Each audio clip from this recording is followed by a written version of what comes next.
This is Larry King. Thanks for tuning in. Later tonight, Dr. Jack Kevorkian, also known as Dr. Death, speaks out to America. Right now, we have Dr. Ernest on the air to discuss assisted suicide. He is joining us via satellite from his office in Portland, Oregon. Good evening, Dr. Ernest. Hello, thanks for having me. Physician-assisted suicide or euthanasia remains a controversial issue on legal and ethical grounds. Dr. Ernest, can you help explain? First, I would like to explain that physician-assisted suicide or POS is different than euthanasia. Both terms are often used interchangeably, but that is a mistake. POS refers to the practice of providing a competent patient with the prescription or medication to self-administer with the intent of hastening death. The key word is self-administer. Euthanasia, on the other hand, requires the physician to administer the lethal dose.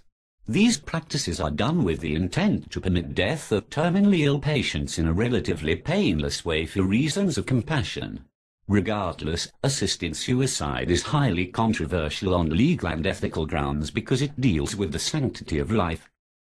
Doctor, can any patient be eligible for the physician-assisted suicide? No, only terminally ill patients who are diagnosed with 6 months or less to live may request to use the law to hasten their deaths. Where is POS practiced? POS is practiced worldwide.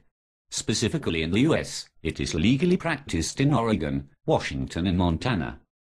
Oregon is the first state to legalize POS in October 1997. Washington made physician-assisted suicide legal in November 2008, and most recently, Montana legalized POS in December 2009. Physician-assisted suicide is a legitimate medical practice with very strict guidelines.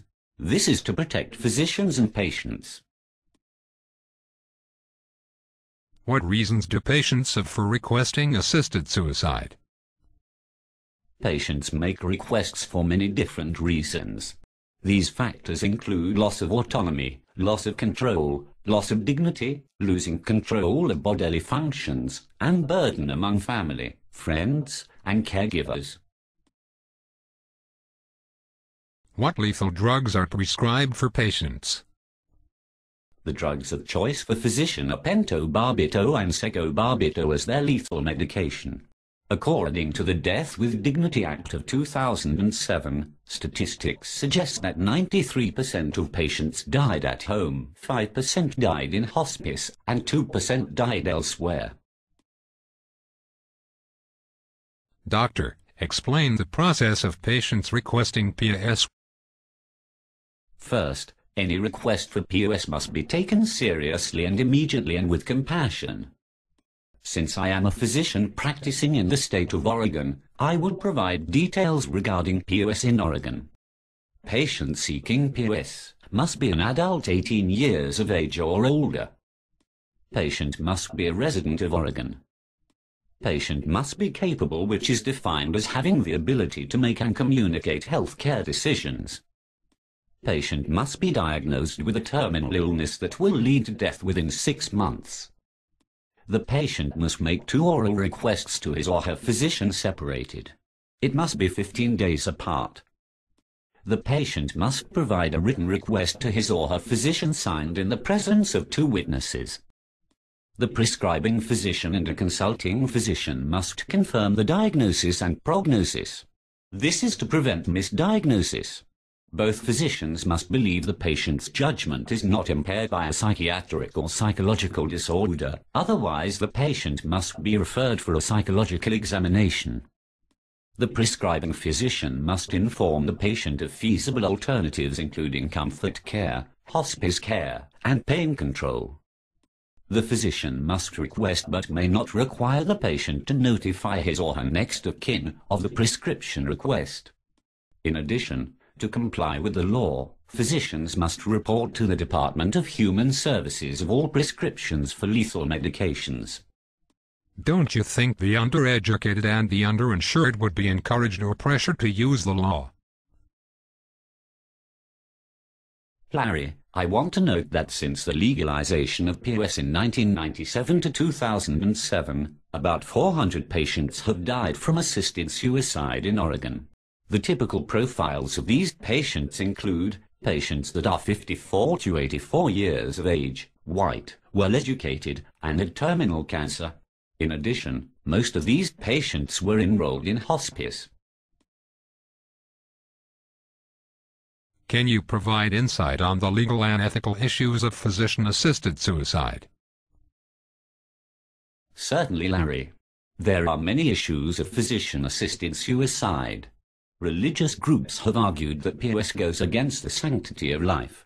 They believe that life and death should be left to God. Physicians that oppose POS believe assisted suicide goes against the integrity of the profession. Both the public and medical field have posed concerns for physicians misdiagnosing a disease. In addition, potential abuse such as inaccurate reporting, inexperienced care for patients requesting assisted suicide, and loopholes in the legal system raises many concerns on this controversial topic. Well, whether you support POS or not, we can all agree that it will be a never-ending battle of right versus wrong. Thank you, Dr. Ernest, for being on the show tonight. No problem, Larry. Thanks for having me on your show.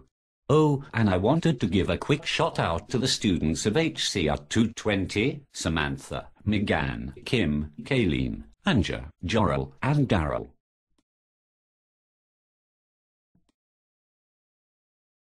Up next, I will be talking to Dr. Jack Kevorkian. Stay tuned after these commercials.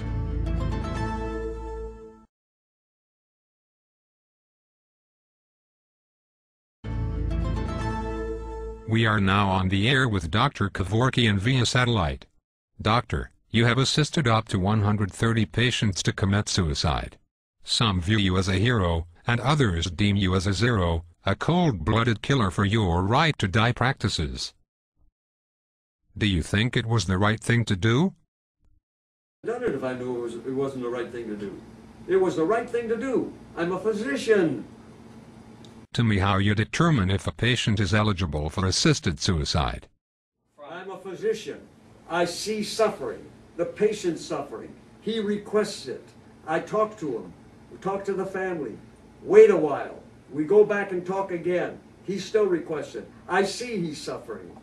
Medical opinion varies on the subject of POS. How do you think other physicians view you in your practice?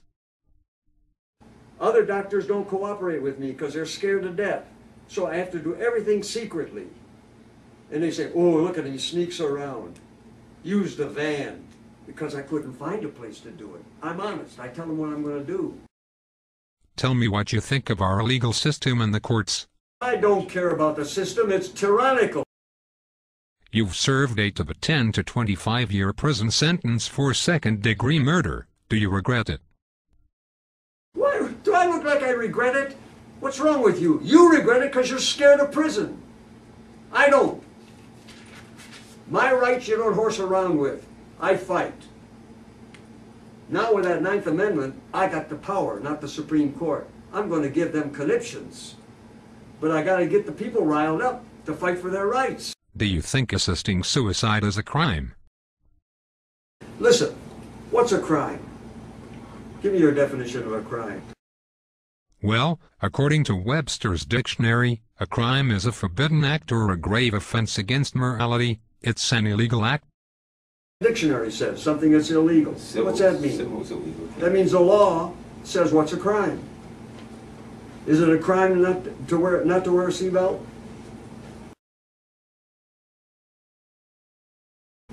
Answer that one. Come on, that's easy. Depending on which state, driving without a seat belt is against the law. Is it a crime? I don't care what state. If you don't want to wear a seatbelt, then don't wear one. What crime have you committed? All you've done is broken a law. That's immoral. Gee, do I have to yell it to get to your head? And that will end our show tonight. Thank you for watching.